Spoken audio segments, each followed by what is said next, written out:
अरे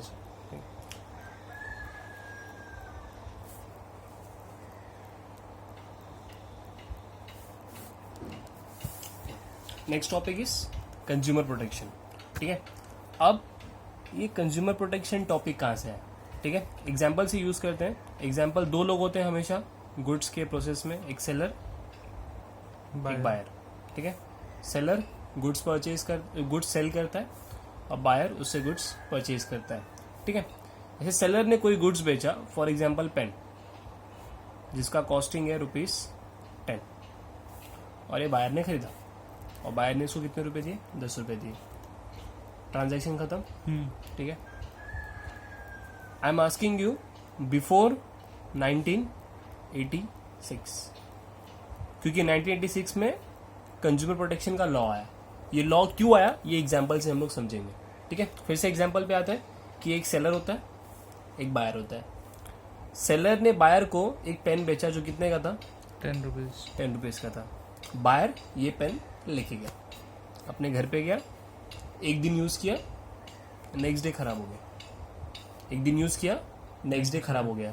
तो अब बायर क्या कर सकता है? I am asking you before 1986। तो बायर क्या कर सकता है? कुछ भी नहीं कर सकता। वो पेन को तोड़ के फेंक दो, वापस दुकान में जाओ, एक नया पेन ले लो। ठीक है, लेकिन अभी क्या होता है? अभी अगर एक सेलर बायर को 10 रुपए का पेन बेचता है, अभी से नहीं, 1986 के बाद से, अगर सेलर बायर को 10 रुपए का पेन बेचता है और बायर का वो पेन बहुत जल्दी खराब हो जाता है, मतलब अपने पेन में क्या होता है, रिफिल पूरा खत्म होना चाहिए, पेन खत्म, बट वो खत्म होने से पहले रिफिल का इंक निकल गया, खराब हो गया। तो अभी क्या होता है? अभी बायर सेलर के पास जा सकता है, बोल सकता है कि भाई मैंने कल ही ये पेन लिया था, आज आपका पेन खराब हो गया। ऐसे थोड़ी ना होता है। बायर का सेलर वो पेन लेगा और उसको दूसरा पेन देगा। ये अभी होता है। Why? Because of consumer protection law भी है, तो उसको एक्ट भी बोलते हैं बराबर। ठीक है, इसका बोलने का मतलब क्या है? जैसे थोड़ा रियलिस्टिक एग्जांपल पे आते हैं। फोन का एग्जांपल, तुम लोग फोन बहुत परचेज करते हो, फोन के एग्जांपल पे आते हैं। ऐसे मोबाइल, तुम लोग मोबाइल परचेज करते हो कहाँ से? मोबाइल शॉप से। ठीक है, मोबाइल शॉप से एग्जांपल लेते हैं दक्ष के पास फोन नहीं है ना, वीवो का यूज करते हैं। दक्ष का एग्जांपल लेते हैं। मोबाइल शॉप से दक्ष ने एक मोबाइल परचेज किया। ठीक है, कौन सा मोबाइल परचेज करेगा? एप्पल लेगा अभी, क्योंकि चाइना बंद हो गया ना, चाइना बैन कर रहे हैं। तो एप्पल का फोन लिया 50,000 का। किसने? दक्ष ने। और I am asking you now, दो एग्जांपल लेते हैं, बिफोर 1986 एंड एक और एग्जांपल लेंगे आफ्टर 1986। ठीक है, बिफोर 1986 के पहले रूल क्या था मालूम है? कि आप अगर एक मोबाइल शॉप से कोई फोन लेते हो, एग्जांपल लिया हमने 50,000 का फोन लिया दक्ष ने, तो ये दक्ष की जिम्मेदारी है, मतलब एक बायर की जिम्मेदारी है कि आप फोन जो है पूरा चेक करके लो। जो टाइम पे आप फोन ले रहे हो वो टाइम पे चेक कर लो, भाई उसका कुछ स्पीकर खराब है, ये खराब है, वो खराब है, ऐसा है वैसा है, जो भी आप वही टाइम पे चेक कर लो। अगर आप मोबाइल शॉप में से, अगर दक्ष और एग्जांपल बायर अगर अपना फोन लेके घर चला गया, तो सेलर की जिम्मेदारी खत्म। वो पूरी बायर की जिम्मेदारी है कि भाई तू फोन लेके गया, अब उसके बाद फोन खराब हो, जो भी हो, सेलर वापस नहीं लेगा। ये कभी था? बिफोर 1996 ऐसे ही होता था। ठीक है, इसके वजह से क्या होता था? कंज्यूमर्स एक्सप्लॉइट होते थे। एक्सप्लॉइट मतलब क्या? कि कंज्यूमर्स की सुनी नहीं जाती थी कि भाई ये तो गलत हो रहा है ना हमारे साथ, हमने इतना महंगा फोन लिया और वो एक हफ्ते में खराब हो गया, तो क्या फायदा इतना महंगा फोन लेके। तो इसके वजह से दो चीजें होती थी हमारे देश में, माल बिकता भी नहीं था और बायर खरीदता भी नहीं था, क्योंकि सिक्योरिटी नहीं है ना। ठीक है, अभी आफ्टर 1986 की बात करते हैं, तो अभी की बात करते हैं। अभी क्या होता है? एक मोबाइल शॉप है, ठीक है, और दक्ष है।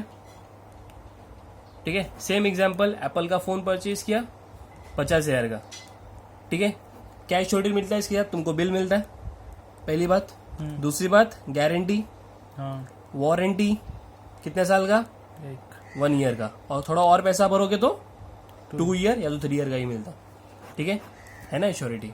तूने 50,000, अब मतलब अभी 1986 के बाद क्या हो रहा है कि दक्ष ने अगर 50,000 का फोन परचेज किया हुआ है, ठीक है, तो उसको और फटक से खराब हो गया, 1 साल के अंदर खराब हो गया, तो दक्ष उसको रिटर्न कर सकता है मोबाइल शॉप वाले को कि भाई या तो तू बना के दे या तो तू मेरे को नया दे।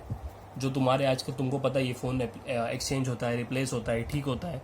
ठीक है, तो ये था 1986 के बाद। और ये ऐसा कब हुआ, जब क्या आया, कंज्यूमर प्रोटेक्शन एक्ट और यू कैन से लॉ आया, ठीक है, हमारे देश में कि भाई कंज्यूमर्स को प्रोटेक्ट करना चाहिए, ठीक है।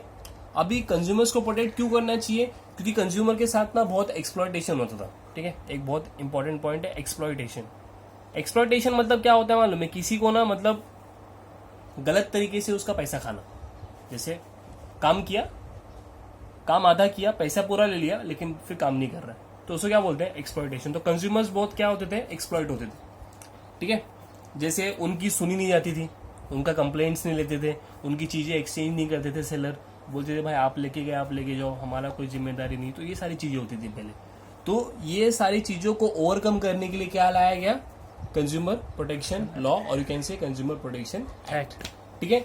अब ये कंज्यूमर प्रोटेक्शन एक्ट में था क्या, कंज्यूमर प्रोटेक्शन में एक्ट में थे राइट्स ऑफ कंज्यूमर्स, जिसको बोलते हैं राइट्स ऑफ कंज्यूमर्स। यहाँ पे है सर राइट्स, ठीक है। कंज्यूमर प्रोटेक्शन एक्ट्स में कुछ 10 राइट्स हैं टोटल, ठीक है। वन बाय वन हम लोग देखते हैं कि राइट्स क्या क्या थे। तो पहला राइट क्या था, right to safety. Right to safety का मतलब क्या होता है मालूम है, consumer should be safe about the product. जैसे यहाँ पे देखो एग्जाम्पल के तौर पे दिया, the government has given safety standards in the form of egg mark.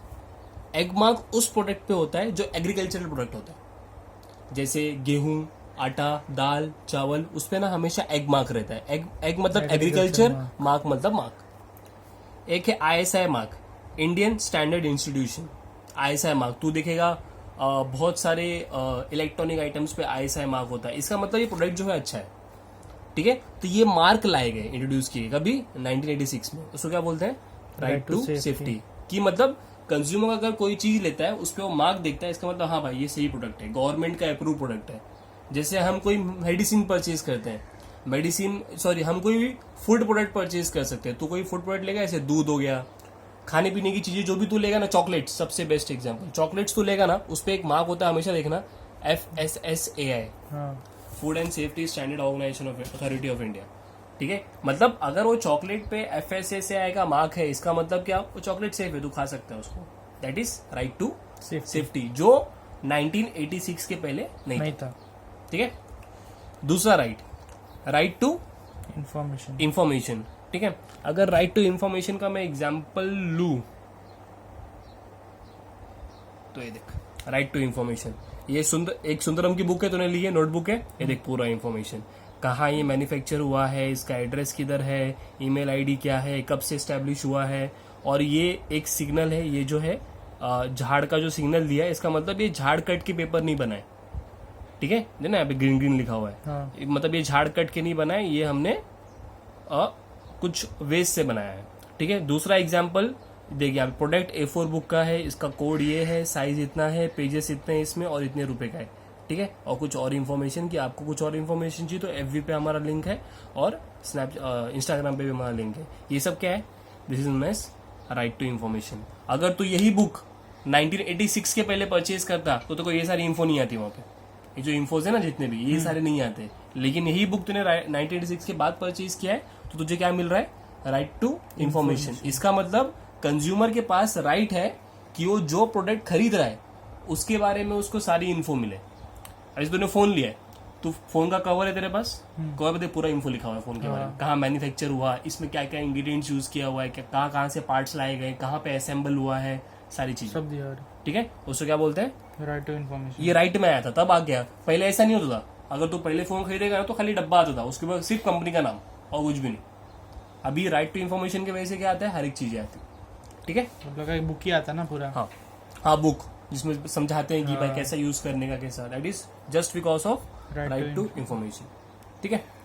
तीसरी राइट टू चूज, ये सिंपल सा राइट है कि एज अ कंज्यूमर मेरे पास चॉइस है कि मैं कुछ भी खरीद सकता हूँ। तू फोन शॉप में गया, तेरे को जियोनी अच्छा लगा या जो भी सर रियलमी, तुझे रियलमी अच्छा लगा तो रियलमी खरीदा, तेरे को आईफोन अच्छा लगेगा तो आईफोन खरीदेगा। That is right to choose. ये हमारे पास राइट है कि हम चॉइस कर सकते कि हमें कौन सा चाहिए। 1986 के पहले सेलर जो बेचता था हम वही खरीदते थे। जैसे तुम दुकान पे गए, तुम ये नहीं पूछ सकते सेलर को कि मेरे को वो दिखाओ, क्या चाहिए, ये चाहिए, वो उठा के लगा देगा, हाँ ले लो, पता। You don't have the right to choice कि नहीं मेरे को ऐसा वाला चाहिए वैसा वाला चाहिए. Seller has the right to sell. ठीक है. सो अभी हमको राइट का मिला है, right to choose. Means a consumer has the right to select the product कि कौन सा प्रोडक्ट मेरे को चाहिए, मैं अपना चूज कर सकता हूं. तीसरा, राइट टू बी हर्ड. मतलब कंज्यूमर के कंप्लेन बोलते हैं इसको. कंप्लेन सुनने चाहिए. कौन सुनेगा? सेलर. सेलर कि भाई मैं कंप्लेन कर रहा हूं, मेरी बातें सुन. Yes, right to be heard. ठीक है. Next, right to consumer education. ठीक है. अभी देख कंज्यूमर एजुकेशन कैसा होता है मालूम है? तू ना न्यूज चैनल देख ले.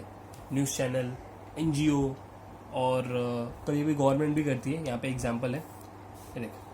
Example, the government, media and NGO places vital role in this regard. Example, जागो ग्राहक जागो कैंपेन.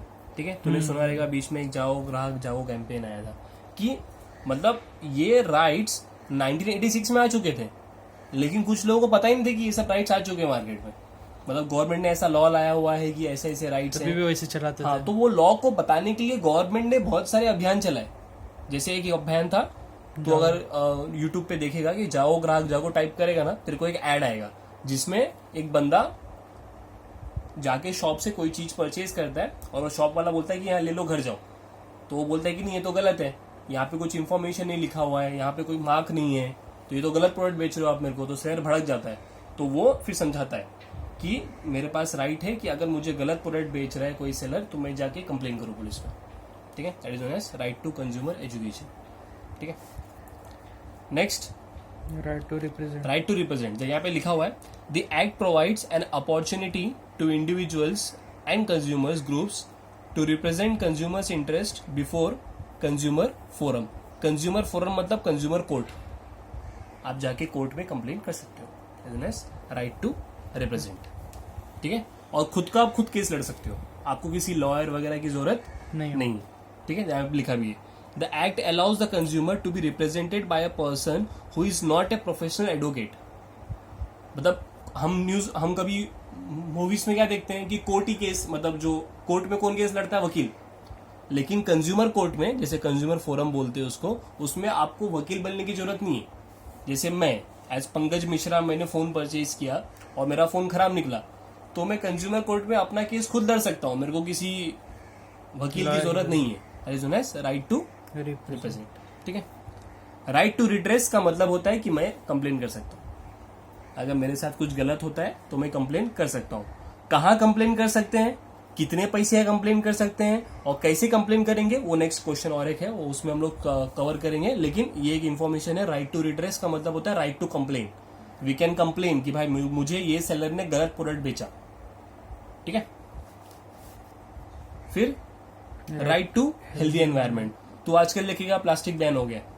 अब तो कोई भी शॉप में जा पेपर बैग मिलता है, प्लास्टिक बैग्स नहीं मिलते. क्यों? Right to healthy environment. कि मैं कंज्यूमर हूं, लेकिन मेरे पास राइट है कि मैं एक अच्छे एनवायरनमेंट में जीऊं. लेकिन अगर प्लास्टिक यूज करेंगे तो हेल्दी एनवायरनमेंट कहां से रहेगा? अनहेल्दी हो जाएगा ना. तो उसके वजह से क्या हो गया? Right to healthy environment. 9th right है, right to protect from unfair business practices. अभी अनफेयर बिजनेस प्रैक्टिस क्या होता है उसके एग्जाम्पल पे आते हैं. Black marketing. ब्लैक मार्केटिंग क्या होता है? काला बाजार. जैसे राशन की दुकान पे तो कभी देखेगा. ठीक है. अगर तुम लोग को अभी एग्जाम्पल नहीं लेगा, लेकिन कभी क्या होता था मालूम है? राशन की दुकान पे जब गैस सिलेंडर नहीं आते थे तो स्टोव पे खाना बनता था. स्टोव के लिए क्या चाहिए? केरोसिन, घासलेट. अगर तू, और घासलेट एक ही जगह पे मिलता है राशन की दुकान पे, कोई और नहीं बेच सकता है. जब तुम राशन की दुकान पे घासलेट लेने जाते हो, बोलता कि नहीं गवर्नमेंट से नहीं है, और वही बंदा शाम को 2 रुपए की घासलेट 15 रुपए में बेचेगा. ब्लैक मार्केटिंग बोलते हैं. हाँ, वही मतलब ब्लैक मार्केटिंग. इसको क्या बोलते हैं? Unfair business practice. ये एक एग्जांपल है ब्लैक मार्केटिंग. फिर प्रॉफिटरिंग. प्रॉफिटरिंग मतलब क्या? ज्यादा प्रॉफिट मारना. मतलब 10 रुपए की चीज 18-20 रुपए में बेचना. Faulty weights. तुमने वो नायक मूवी देखी रही हो, नीचे आधे किलो का नीचे वो लगा देता है चुंबक. तो ऐसा फॉल्टी वेट्स एंड मेजर्स. ठीक है. एग्जॉर्बिनेंट प्राइजेस. एग्जॉर्बिनेंट प्राइस क्या होता है मालूम है? ये ना अभी भी होता है, मॉल्स में होता है. हाँ. कैसा होता है मालूम है? तुमको एग्जांपल देता हूँ. तुम अभी जाओ, विदाउट डिस्काउंट 2000 रुपए का शर्ट आएगा. जब डिस्काउंट रहेगा ना तो ये 2000 की शर्ट का इन लोग प्राइस लिख देते 4000 रुपया और उसके बाद लिखते 50% डिस्काउंट। बिकता है कितने में? 2000 रुपये। इसको क्या बोलते हैं? एक्सॉर्बिनेंट प्राइजेस। हमको लगता है वाह हमने 50% डिस्काउंट में खरीदा, लेकिन वो हमने उतने में खरीदा। ठीक है, तो this are the unfair business practices. तो इनके प्रति हमको प्रोटेक्ट करना, as a consumer we should get protected from this. तो इसके लिए राइट बना गया कि सेलर्स लोग ये सब नहीं कर सकते, ये जो करते हैं ना इन लोग ये सब नहीं कर सकते। एंड लास्ट में था right against spurious goods. You know spurious goods जैसे अल्कोहल, तूने कभी देखा रहेगा अल्कोहल का ऐड नहीं आता है। अल्कोहल, सिगरेट, गांजा, ये सब चीज़ों का एड्स नहीं आता है, क्योंकि ये सब क्या है? Spurious goods and which is danger to life. जो भी चीज इंसान के लाइफ में डेंजर पहुंचाती है वो चीज का आप ऐड नहीं कर सकते। नशा करना, गंदी चीजें जो भी है उसका ऐड नहीं करना। ठीक है, तो ये सारे 10 राइट्स थे। ठीक है, this are the rights of consumers. ठीक है।